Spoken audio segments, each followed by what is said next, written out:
always said money was the only measure of a man's worth. On the day I left home, he made sure to demonstrate exactly how little he thought I was worth. "Here's $100, he sneered, throwing the bills at my feet. "That's all a failure like you deserves." I was 22, fresh out of college with an engineering degree my parents hadn't bothered to attend the ceremony for. Standing in our expansive living room, my single suitcase packed with everything I owned, I watched the bills flutter to the marble floor like fallen leaves. The Harrison family fortune loomed around us. Crystal chandeliers, antique furniture, priceless art, all of it screaming old money and older pride. For generations, we'd been investment bankers, each son following his father into the prestigious halls of Harrison and Sons Investment Group. Until me. Engineering. My father had spat when I declared my major. Engineers are glorified mechanics. No son of mine will waste his life tinkering with machines.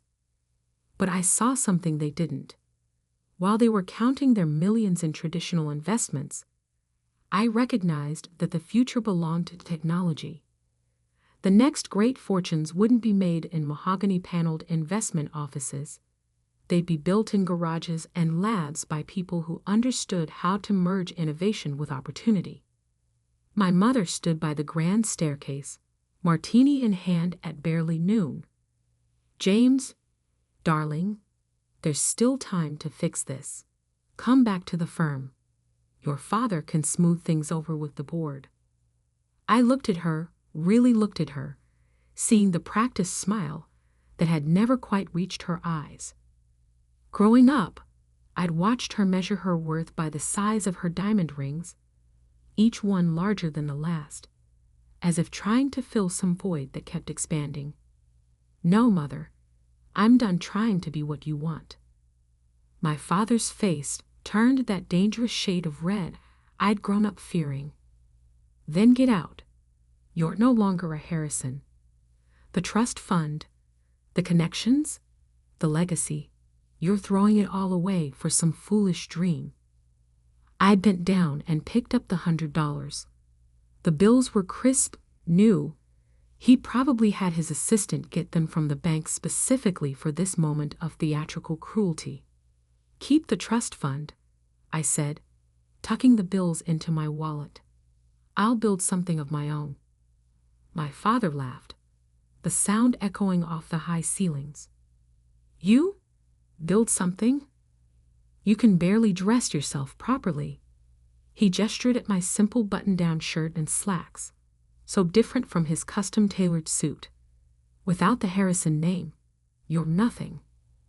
Those words would echo in my mind for years to come, driving me through countless sleepless nights and impossible challenges.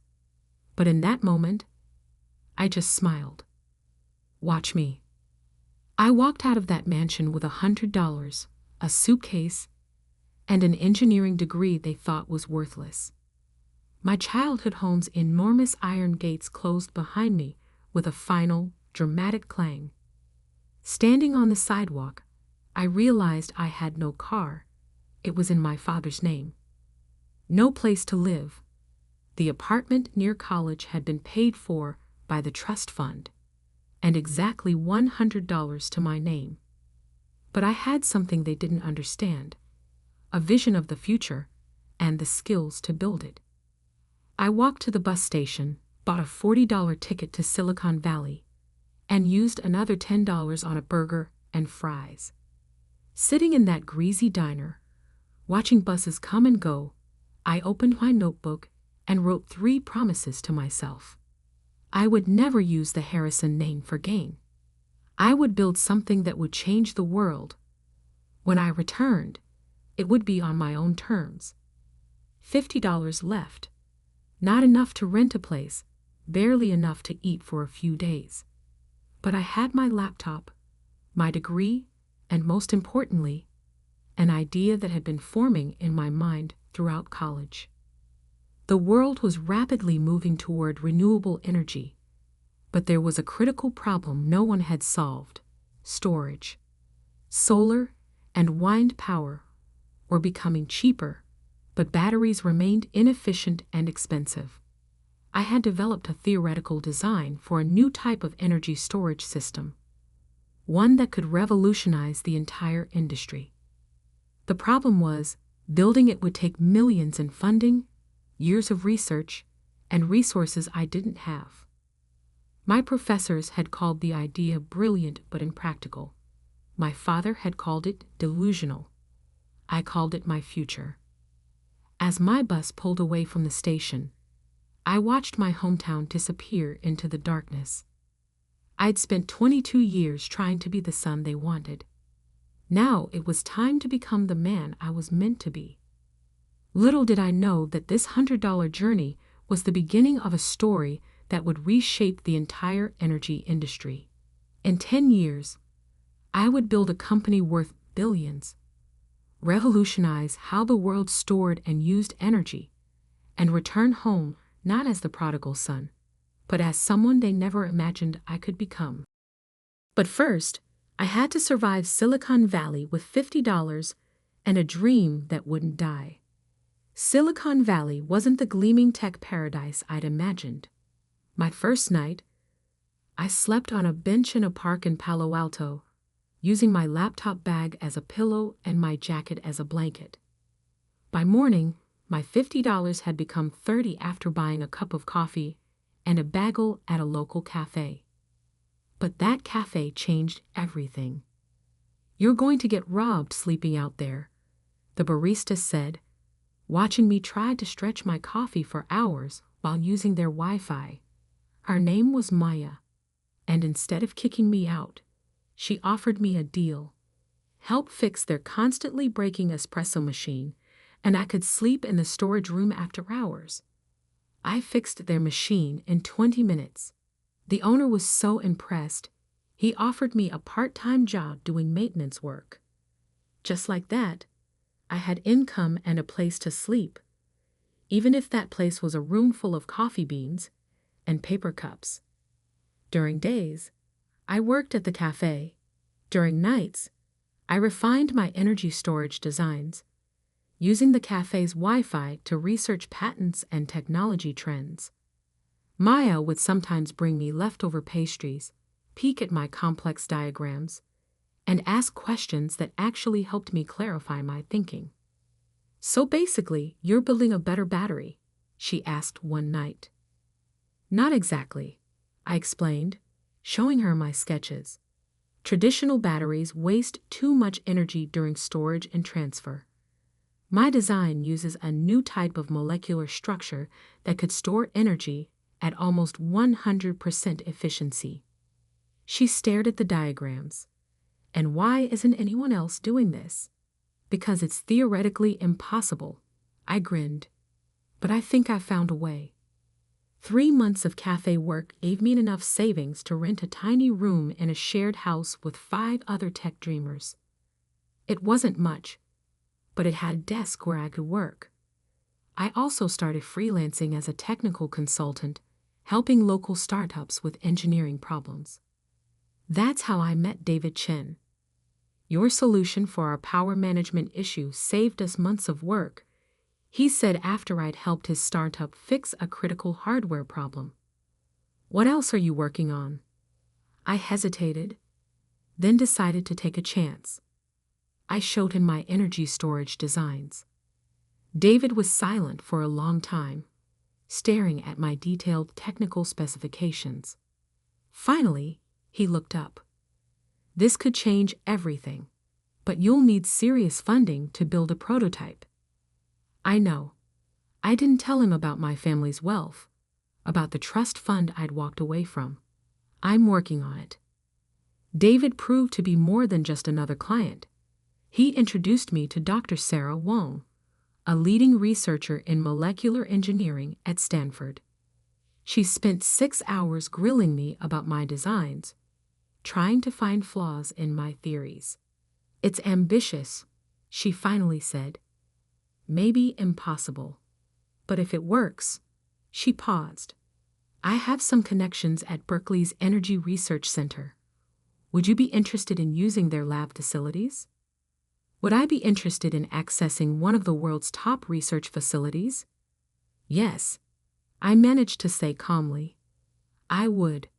For the next year, I worked 4 jobs: cafe maintenance in the mornings, freelance consulting during the day, research at Berkeley's labs in the evenings, and refining my designs late into the night. I lived on energy drinks and determination.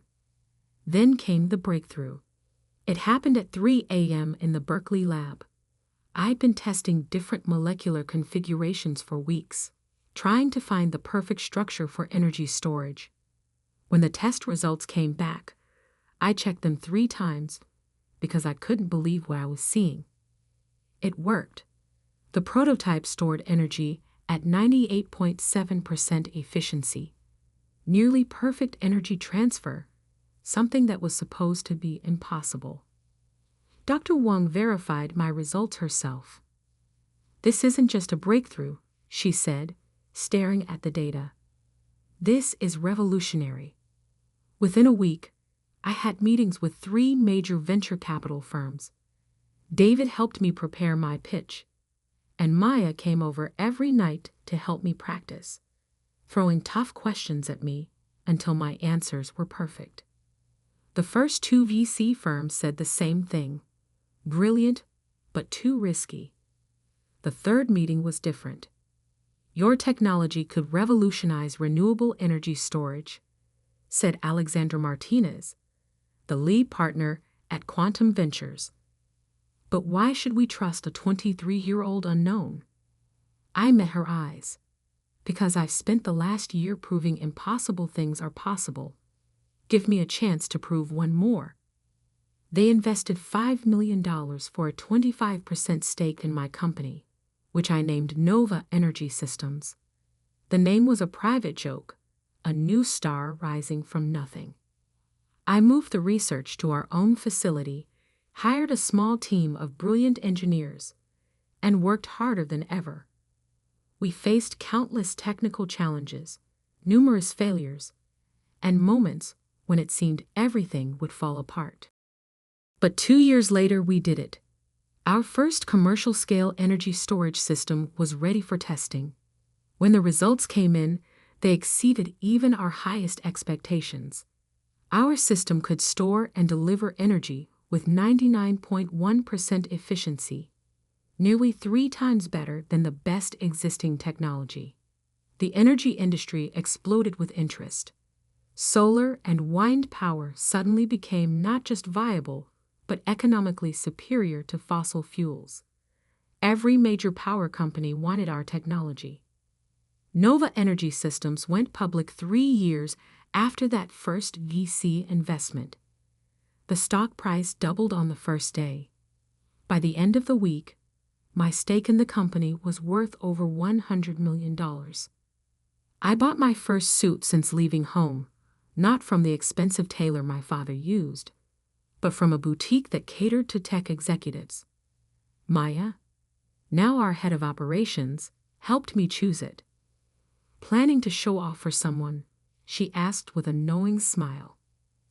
"No," I said, adjusting the perfectly fitted jacket, "but I think it's time to pay a visit home."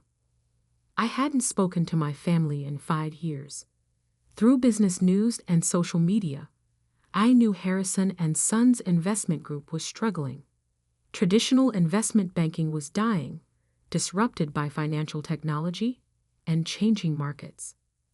They needed to adapt, to invest in new technologies. Exactly what I had tried to tell them years ago. Now they were facing their biggest crisis yet: a hostile takeover attempt by a mysterious tech-focused investment firm. What they didn't know was that the firm, Digital Horizon Capital, was a subsidiary of Nova Energy Systems, my company. I booked a flight home, my $100 million net worth a far cry from the $100 I'd left with. But I wasn't going back to reconcile or to gloat. I was going back to buy the company that had declared me worthless. Maya caught me staring at my old family photo before I left. Are you sure about this? I tucked the photo away. They taught me that money was the only measure of worth. Time to show them exactly what I'm worth. I didn't know then that my return would shake the Harrison family to its core, that my revenge would be both sweeter and more complicated than I'd imagined, or that the $100 lesson they taught me would end up costing them everything. But I was about to find out. The Harrison and Sons Investment Group headquarters hadn't changed. The same imposing limestone building, the same gold lettering, the same air of old money arrogance.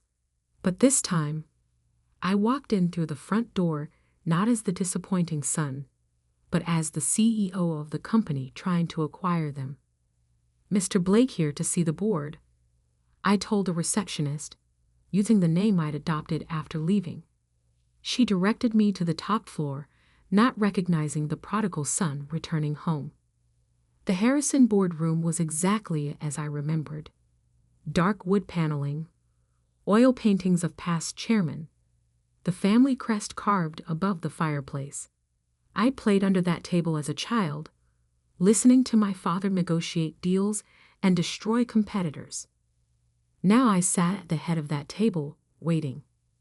They filed in one by one, board members, executives, and finally, my father.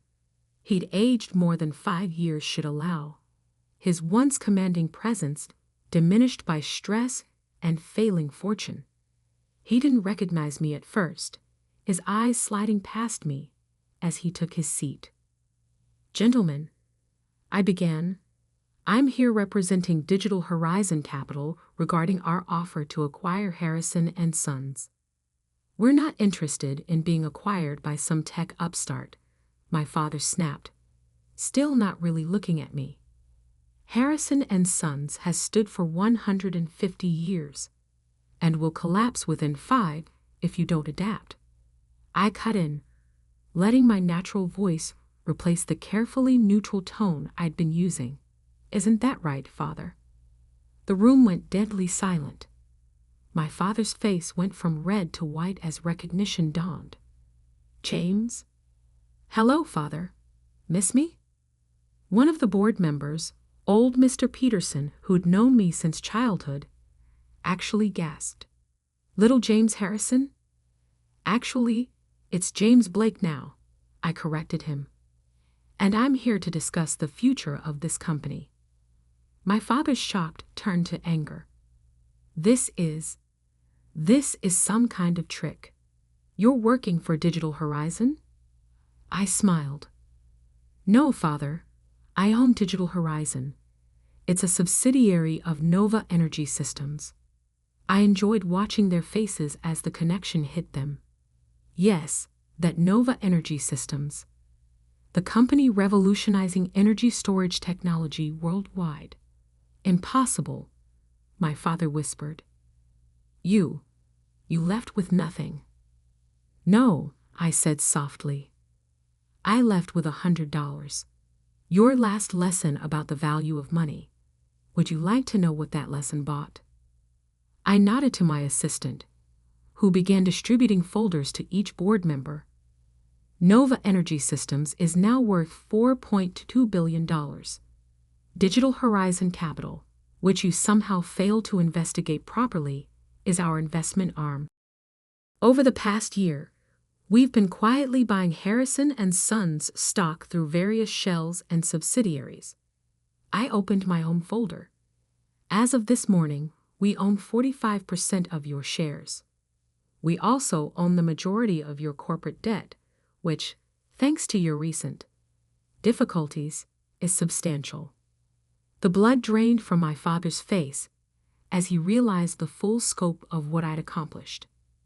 The son he'd thrown away had returned to take everything. "The offer is simple," I continued. "Harrison and Sons will be absorbed into Digital Horizon. The family name will be retired. The board will be dissolved." I paused, looking directly at my father. "And you will step down, effective immediately. "You can't do this," he sputtered. "The family legacy. The family legacy is dying." I cut in sharply. "Your investment strategies are outdated, your technology is ancient, and your arrogance has blinded you to the changing world. I tried to tell you this 5 years ago, but you were too proud to listen." Mr. Peterson cleared his throat. "James, surely we can discuss this. You're still a Harrison." "No," I said firmly. "You all made it very clear that I stopped being a Harrison the day I chose to build something new instead of clinging to something old. I'm not here for reconciliation. I'm here for business." I stood up, straightening my custom-made suit that cost more than that first $100 1,000 times over. "You have 24 hours to accept the offer. If you refuse, Digital Horizon will call in all outstanding loans immediately. Harrison and Sons will not survive the week." My father found his voice again. "You would destroy your own family's company? Everything we built?" "No, Father. You destroyed it with your stubborn refusal to change. I'm offering you a chance to save what's left. The jobs, the clients, the legacy you claim to care about so much. Whether that legacy bears the Harrison name is no longer your choice." I walked to the door, then turned back one last time. "Oh, and Father? Remember when you said money was the only measure of a man's worth?" I smiled coldly. "By your own measure, what am I worth now?" The next 24 hours passed in a blur of legal meetings and press inquiries. News of Nova Energy Systems' takeover bid had leaked, sending Harrison and Sons stock into chaos. My father tried to fight, of course, calling in old favors and trying to rally support. But I had anticipated everything. Every escape route was blocked. Every potential white knight was already aligned with us. Every financial lifeline was closed. The empire he'd spent his life protecting was now in my hands. They signed the papers the next day, in the same room where he'd once thrown $100 at my feet. As the lawyers finalized the details, my father approached me. He looked old, beaten, but there was something else in his eyes. Something that might have been respect, or perhaps just resignation. "You planned this," he said quietly. "All of it." "No, Father. You planned it the moment you decided my dreams weren't worth respecting. I just built something better than you could imagine." He nodded slowly. "And now? Will you destroy everything out of revenge?" I looked at him for a long moment. "No, I'm going to rebuild it into something that actually matters. Harrison and Sons will become part of a company that's helping to solve the world's energy crisis, not just moving money from one account to another. The fact that it's no longer yours is just poetic justice."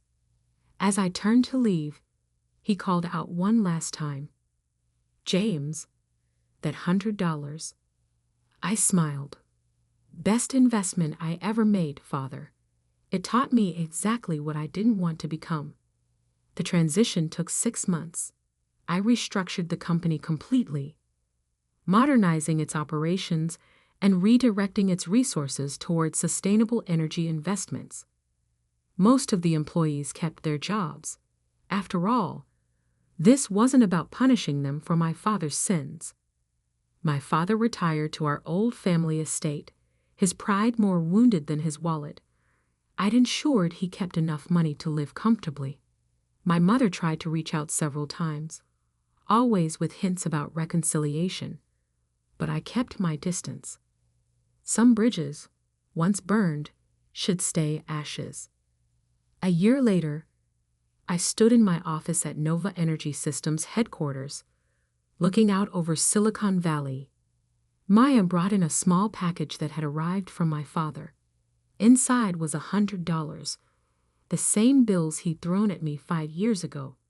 I'd left them on his desk after the takeover signing. With them was a note. You were worth more than I knew. I took the bills to the cafe where my journey had started.